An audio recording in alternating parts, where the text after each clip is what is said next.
Hi అండి. నేనైతే టిఫిన్‌లోకి చాలా సింపుల్‌గా, ఈజీగా అయిపోయే చట్నీ అయితే నేను చేస్తున్నానండి. ఆ ప్రాసెస్ దానికి కావాల్సినవి ఇవిగోండి.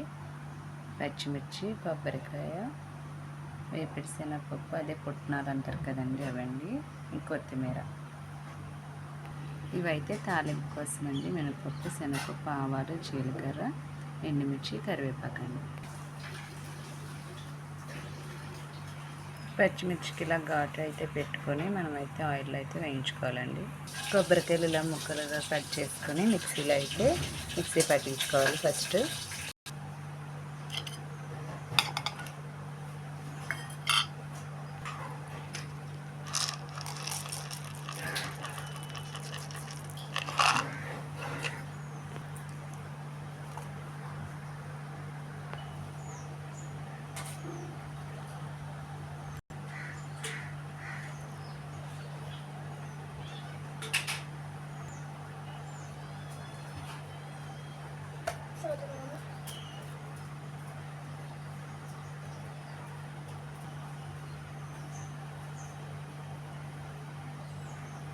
ఇలా మిక్సీ అయితే చేసుకోవాలండి. ఇలా గట్టిగా అయితే ఉంచుకోండి, లేదంటే కొద్దిగా వాటర్ అయితే వేసి నేనైతే వేసుకుంటున్నాను.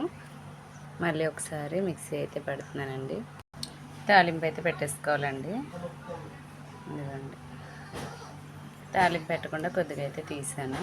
ఇదైతే తాలింపు పెట్టానండి. వీడియో నచ్చితే ప్లీజ్ అండి లైక్ చేయండి, షేర్ చేయండి, సబ్స్క్రైబ్ చేయండి. చాలా ఈజీగా సింపుల్గా అయిపోయి టిఫిన్లోకి అయితే చట్నీ అంటే సూపర్ ఉంటుందండి. ఇడ్లీ, దోశ అట్లలోకి అయితే